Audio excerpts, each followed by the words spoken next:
jam ini akan bergerak. Nah, tapi kalau misalnya ada air yang keluar atau lagi proses backwash, otomatis jarum jamnya juga akan bergerak. Jadi ini tekanan air keluar, ini tekanan air masuk ya. Nah, di sini ada dua tombol. Yang bawah tombol apa? On off ya, tombol on off. Yang atas tombol backwash ya.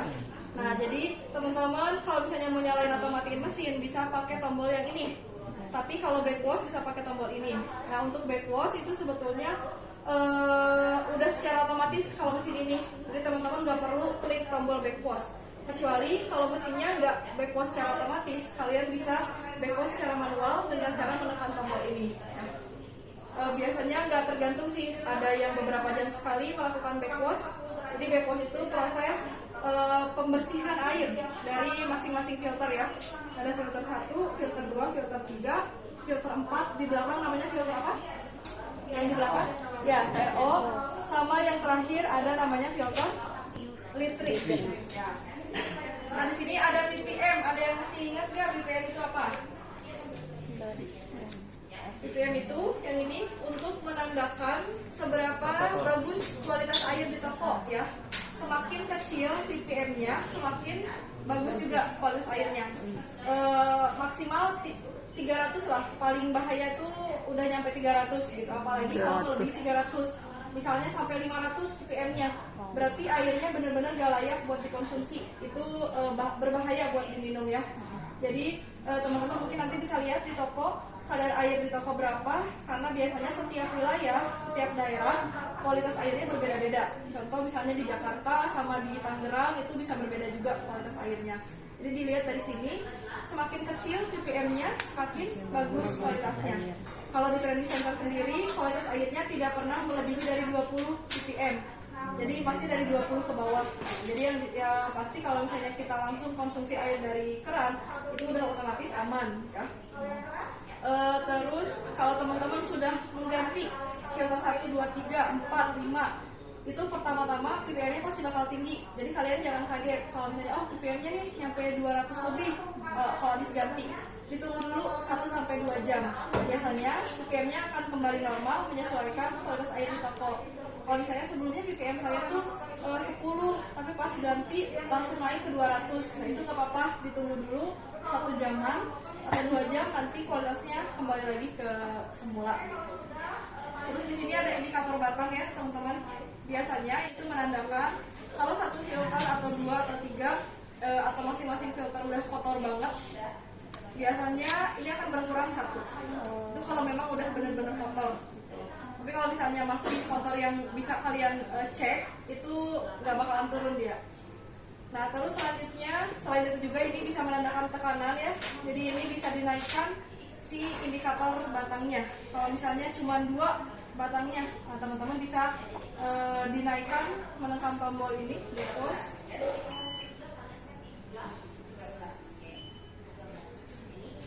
Nah, nanti kan berkedip, bisa dipindahin pakai tombol on off. Ini kan karena sudah full, jadi ketika aku klik pasti dia berpindah gitu.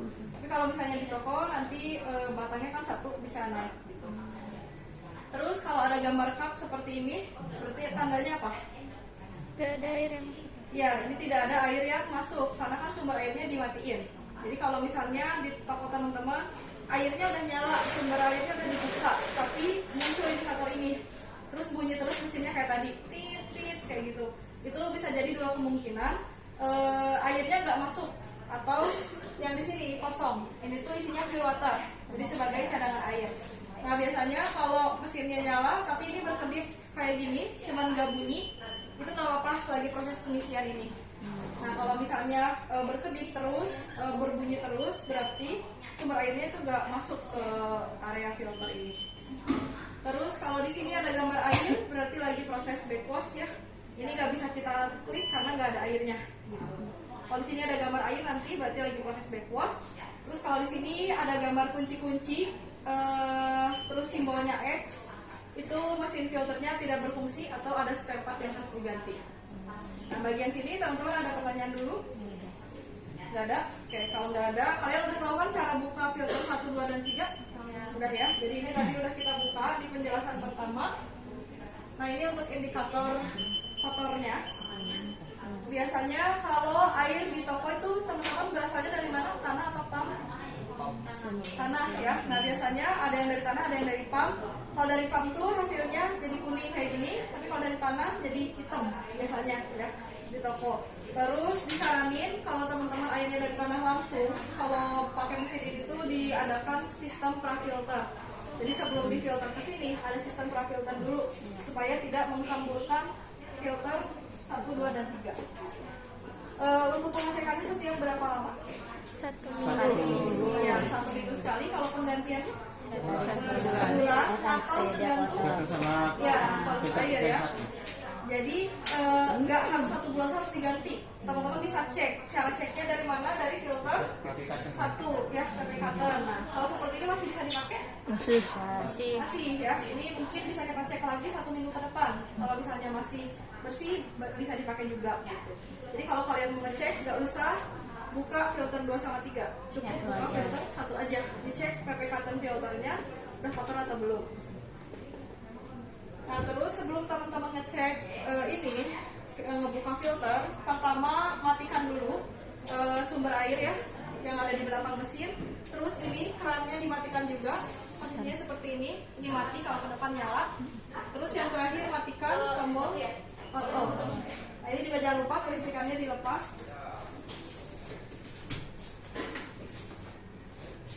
Terus sebelum teman-teman buka di sini ada tombol ya, belakang filter 1. Udah tahu semuanya ada tombol? Nah, ini tinggal dipencet aja. Fungsinya untuk apa sih harus tekan ini? Keluarin tekanan air. Ya, mengurangi tekanan udara ya. Nah, ditekan sampai jarum jam menunjukkan ke angka 0. Jadi kalau misalnya masih di sini di 25, udah kalian pencet tapi belum turun, pencet terus sampai jarum jamnya di 0. Karena kalau misalnya nggak dipencet sampai jarum jam 0, ketika kalian buka itu airnya bisa muncrat, terus keras juga susah karena kan tekanan udaranya masih full. Di belakang ini ya filter 1 di tengah, nanti kalian raba aja ada tombol naik ke atas gitu, pencet.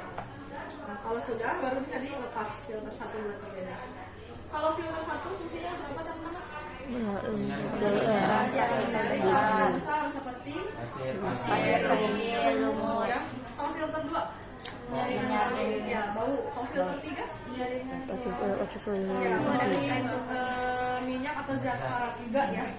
Terus ini namanya filter apa? Litrik. Penggantiannya setiap berapa lama?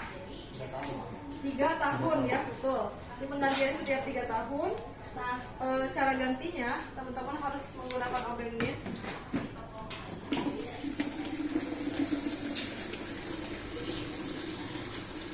Ini nggak usah dibuka setiap minggu, nggak usah dibuka setiap bulan. Jadi kalian bisa cek, misalnya 1 tahun nih mau ngecek udah kotor atau belum. Cara bukanya di sini ada seal yang berwarna biru, didorong ke atas. Apa? Secara terus menerus di selang pembuangan. Nah ini kan ada 3 selang ya. Ada selang air masuk, selang air keluar, sama selang yang langsung terhubung ke mesin air panas atau mesin es batu. Kalau misalnya air selang keluar mengeluarkan air terus menerus gak berhenti, berarti solenoid limbahnya itu harus diganti atau ada kerusakan. Nah terus kalau misalnya sumber airnya besar tapi masuk ke filternya kecil, ini berfungsi juga, bisa dicek dari solenoid air masuk. Bisa jadi adanya kerusakan sehingga airnya nggak kebaca untuk masuk ke filter. Ini untuk RO, kita buka untuk penggantiannya. Di sini ada 3 pengunci warna biru, 1 di bawah 2. Nah tinggal ditarik penguncinya. Ini juga sama.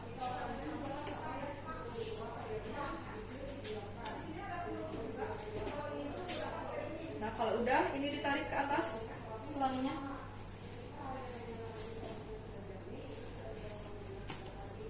Ini juga ditarik ke depan.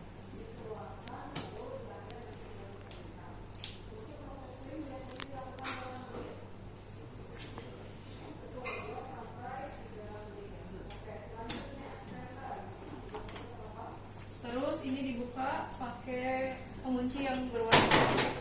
Nah, ini.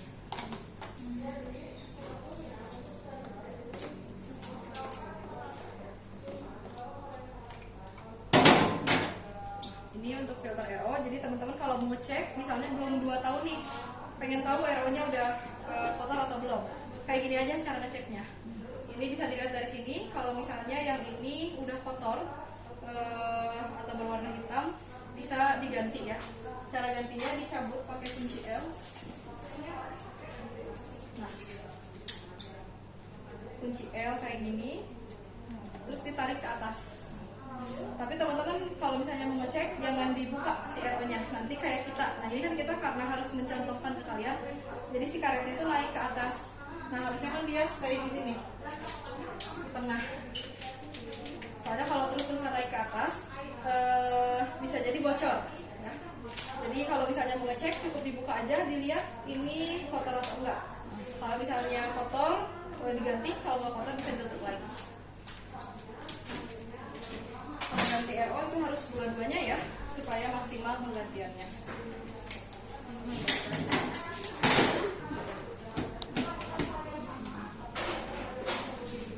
Ini tinggal dipasang salangnya. Ini bersama.